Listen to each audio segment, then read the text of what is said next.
This is Ellen with RV New England, and I'm here with Greg from Campers Inn in Merrimack, New Hampshire, and we're here at the RV Expo at the Boston Exhibition Center. And it's a fun time, and one of the things we wanted to do is talk to everybody first about the RV show, and hopefully introduce some beginners, non-RVers into the lifestyle, maybe get them thinking about coming over to the dark side. So I'm the general manager of Campers Inn in Merrimack, New Hampshire, which is just over the Mass border on Route 3 in New Hampshire.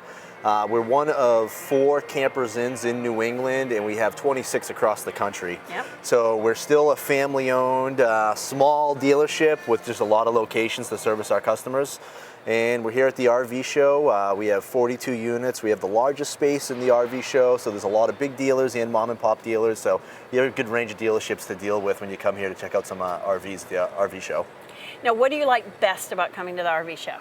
So the best part about the RV show is January, of course, is a really slow time of year for RV sales just because of the winter. Right around October, we really start slowing down. We get through the holidays, and then we hit January, and we have the RV show, which we go from basically 0 to 100 overnight. We're going to talk to probably 15,000 people this weekend in 2.5 days.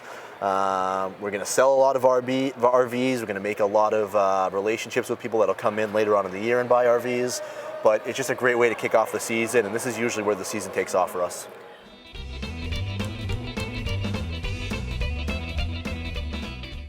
Now, for people who are new to it, one of the things it's very tempting to get into, and I get into this myself when I go window shopping, bigger is not always better.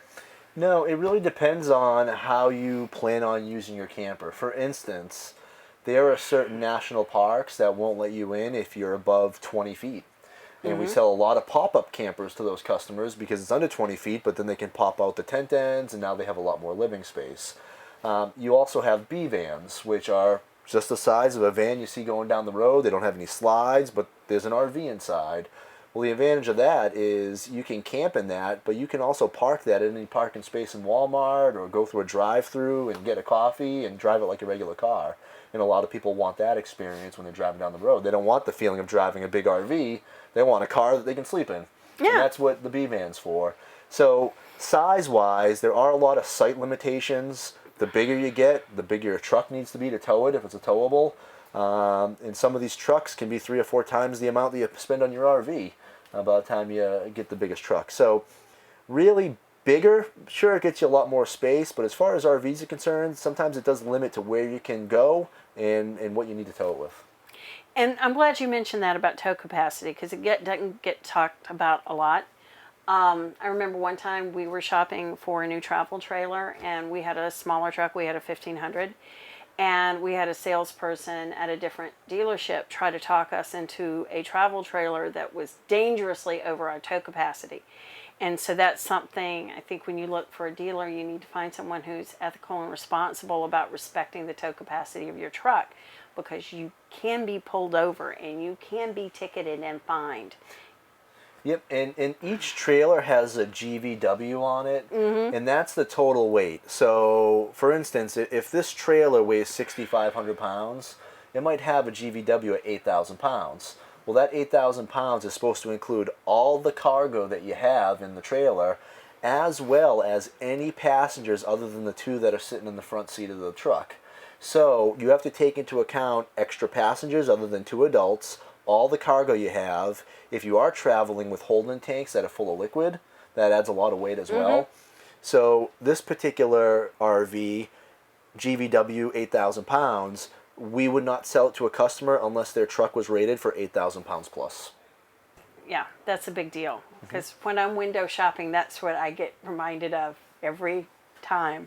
Well, I'll tell you what, if you're driving and you're towing something that's above your tow capacity, and you slam on the brakes at a light that goes red, and that trailer pushes you through the lights because your brakes aren't strong enough to stop it, and you hit someone, your insurance company's not going to want to cover you for that, because they're going to look at that as negligence. And now you get some liability there as well. So it's on the dealership to make sure that you leave towing safely, but of course it's on the customer as well to make sure that they're also towing safely. I mean, everybody shops on the internet now. I mean, we do it, everybody does it, and it's there. if you're looking at a model either on the dealership site or the manufacturer site and you find something you like, it's easy to go to the specs and get the GVW. They usually have the dry weight too. They usually have the dry weight and the GVW on the website. Now, I will warn you about shopping online, though. Buying an RV is more like buying a house than it is like buying a car. Yeah. And for any of you that have bought a house in the past 10 years and that have seen the pictures online, and then you get to the house and go, this doesn't look anything like the pictures, or vice versa, this looks much nicer than the pictures. A lot of times people come in to the dealership on a specific RV because they've seen it online and they think, man, that looks great. And then they come in, and after talking to a consultant and looking at different units, I'd say 90% of them don't buy the RV that they came in to look at originally. They realize that there's better floor plans for them, there's better options, there's different quality levels. So shopping online is great to get an idea of what you're looking for, but you really need to get your eyes into the RVs to really see what they're all about. And I mean, that's why you come to the RV show, because they got everything here. Everything. And you can walk through them and you can test them and you can get an idea before you get your heart set on, well, I want XYZ. And then, like you said, you go to the dealership and what you saw online and what you see on the lot, there might be a little more than a little wiggle room there. When you get somebody into your dealership that's never RV'd before and they're looking around, what do you ask them and what should they consider? What do you tell them they need to think about? So we actually have a full questionnaire that we ask customers when they come in, and it really starts, the first question is, how do you camp or how do you plan on camping? We want to hear the story before we start asking about some of the finer points.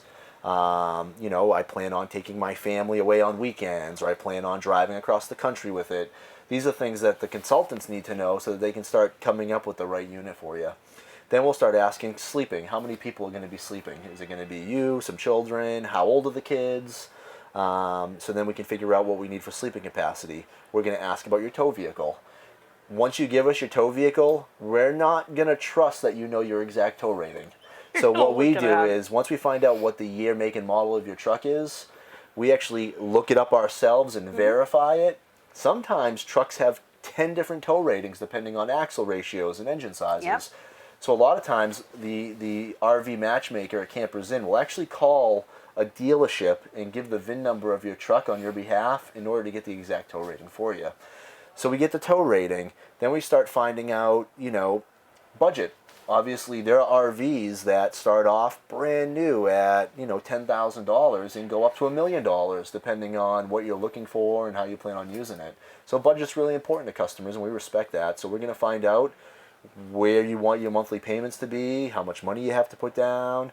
These are all the things that build the picture, and our consultants are able to narrow it down usually to 2 or 3 units out of the 300 on the lot that are going to fit your wants and needs perfectly.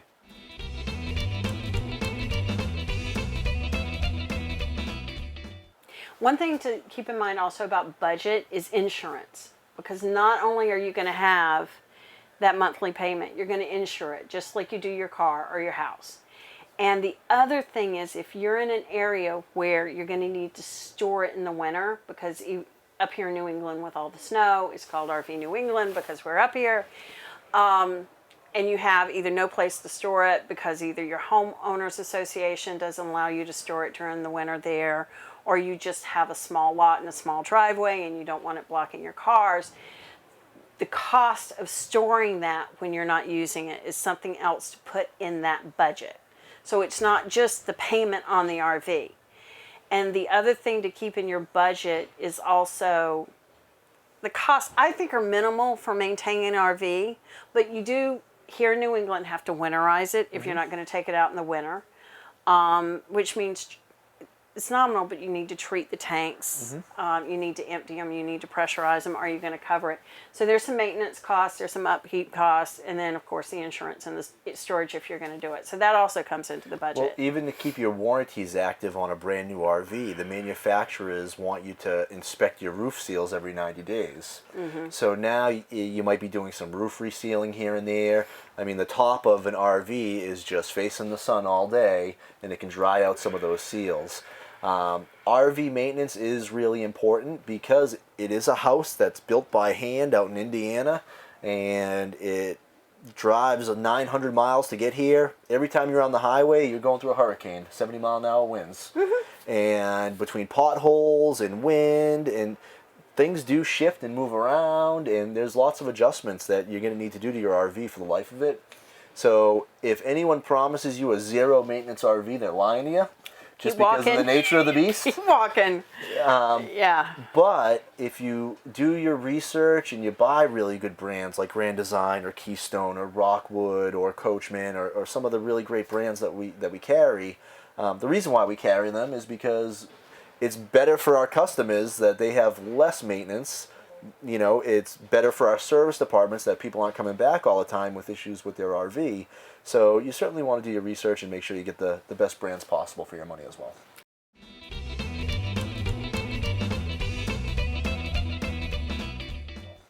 One of the things way back in the beginning you mentioned, and it's something I wanted to touch on, was what kind of camping, because the mistake we fell into is we want to go on 1 week, 2 week vacation. Sometimes we want to get a seasonal spot at a campground and keep it there all summer.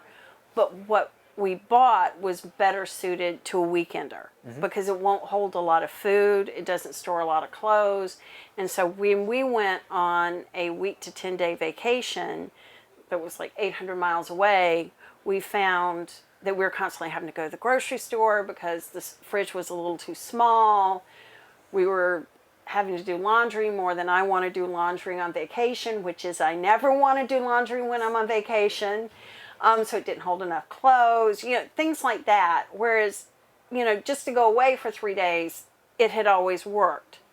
Well, this is why the RV matchmakers, the first question they ask is, how do you plan on camping? Exactly. Because really, that's going to tell us a lot about what kind of RV is going to fit your needs the best. Because if you're a weekender, or it's going to be at a seasonal site and it's going to stay there year round and you're going to be spending weeks at a time there, these are different things that we have to account for. And when we start showing you RVs, we're going to point out all the things that you're going to need based on how you camp. Well, no, I mean, like I have one of the 8 cubic foot refrigerators, which is really kind of small. It's great for a weekend. But there was a point at which we had it at a seasonal site and I had 6 people in it. And it technically slept 6, but I couldn't get enough food for 6 people for 2 days, let alone a week in there. But for someone who's just going on or a couple who's going on a fishing trip, you know, and they're just going to grill burgers for the weekend, it's perfect. Or someone who doesn't cook a lot, it was perfect. So, I mean, those are a lot of little things I wish I kept in mind when we bought ours, because they've ended up turning out not quite as we expected. And this is why most new RV buyers end up trading in their RV for another one within 2 years. Hello. Except we're not within 2 years. We've made it 10. Okay, so you've done well. I've done over the 2-year hump, but yes, that's going to be us. Yep. But yeah, and I mean, the other thing I wanted you to kind of give some advice on is people who want to do full-time. Because you see on these RV buying shows, all these young couples and older couples, I shouldn't have said just young, but they're going to go full-time in an RV. And sometimes I see them buy these tiny things, and I'm like, you guys this is not going to end well. And maybe I'm wrong. So when you hear people who want to make that drastic lifestyle change of, we're going to go full-time, what do you try to advise them on? Well, first of all, if they're buying brand new, only certain manufacturers give full-time warranties. I didn't know A lot that. of the RVs aren't designed to live in year-round. And if you are living in it year-round and you're constantly running the air conditioner and furnace and those things and the water pump and all those other things, they're just not meant to go year-round like your residential, your house style. The manufacturers that give you a full-time warranty, it's because they're designing the RV to be used full-time. So you're going to want to find out if it's a RV that's warranted for full-timers, first of all. And then at that point, you're going to want to start looking for some residential features, like residential refrigerators, like washer and dryer hookups is something that you're going to need unless you're going to the laundromat with your clothes. You're probably going to need a lot of outdoor storage. So, like the storage we looked at in the Solitude, if you're going to be living in that year round, well, there's probably going to be lots of stuff that you need to keep with you, and having that giant outdoor storage space is going to be huge. You're probably going to want to make sure that you have dual pane windows depending on the climate you're in. So a lot of RVs aren't designed to be used below freezing. Well, some of them have enclosed underbellies where the heat is pumped into the underbelly. They have heating pads on the tank so they won't freeze. You have dual pane windows. You have higher R factors in your floors and ceilings and walls. So an RV like this, which I would consider an entry-level RV, this is not something you'd want to use in freezing weather.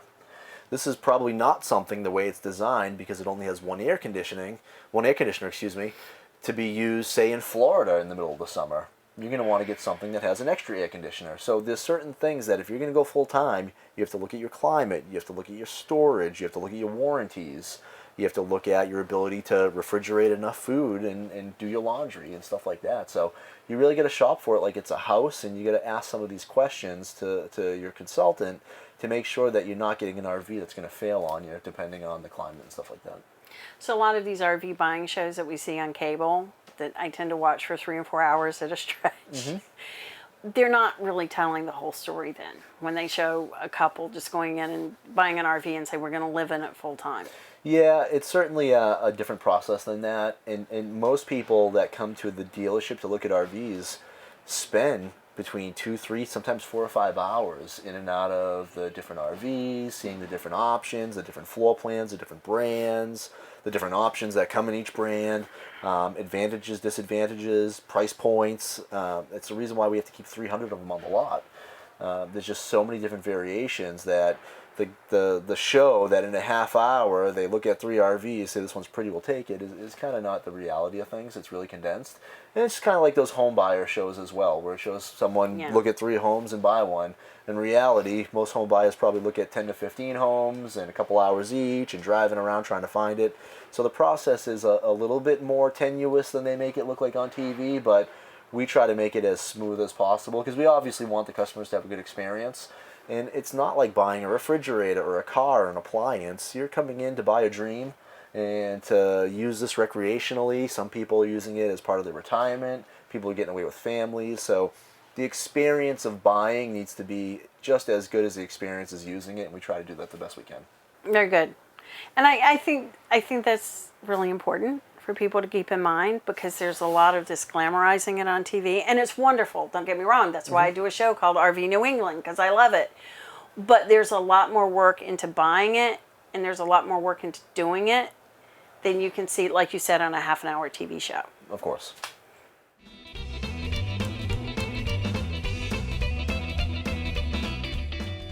Now, one of the things we didn't talk about, and we should probably advise new RV buyers about, and give a little advice even to current RVers about, is service. You want to find a place that's going to service your rig. Service is one of the most challenging parts of the RV dealership as well as RV ownership. Service is difficult only because here in New England especially, most people use their campers between the end of April and maybe Columbus Day. So you're really looking at about a 5 or 6 month period where you're using your camper. So everyone that's bought a camper in the last 10 years is only using it for 4 months, and usually you don't know it's broken in December when it's sitting in your driveway.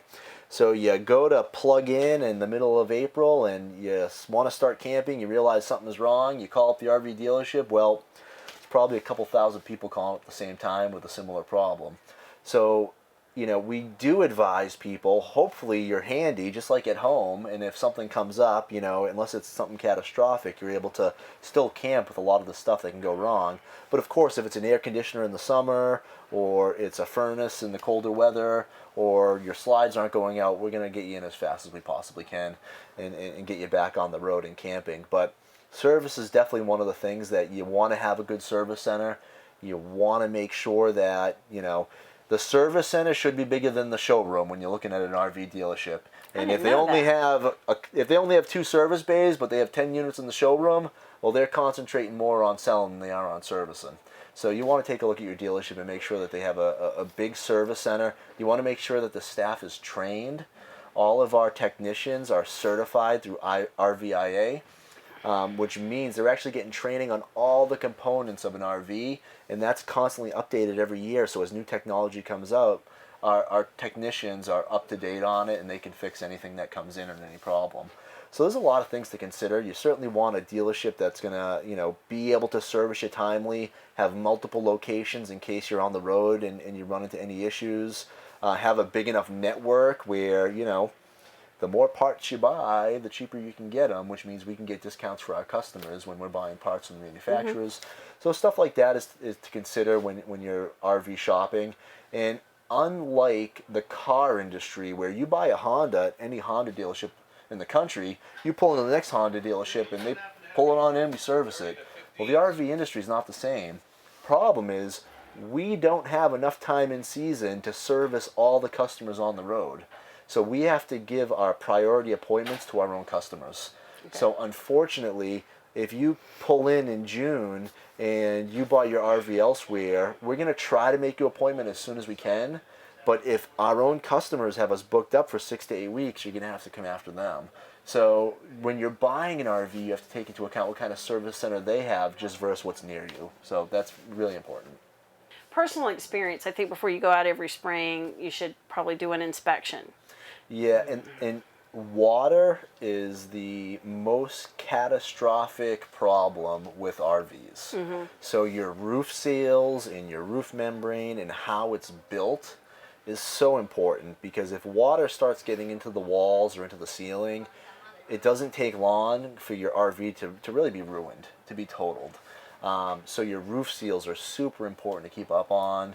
You always want to make sure that you're not seeing any water spots anywhere. The smell test, every time you walk into your RV when the door's been closed for a while, it shouldn't smell musty and moldy or like a basement. It should smell like you're walking into a house. So that's certainly one of the big things that you want to keep an eye on. And that's why whenever a customer brings an RV in for service, no matter what they're bringing it in for, we'll always do a 12-point inspection on some of the things that can pop up at any time, and the roof seals are the main one that we check out. What we do, and I think this is how we found it, but before we go out every year, every new season, we go on a local trip. Mm-hmm. To some place that's close enough. So if we have a problem, we can get home and get it fixed. We don't make our first trip of the year like a 4 or 5 hour drive away. It's usually within an hour. So if something happens, we can bring it back and get it fixed. Even if we have to bring it back home and fix it ourselves, or if we have to take it to a dealer, but we're not stranded. So that's what we do for opening up every season, because of the snow and because of the water and because of everything else. So you can check it out at home.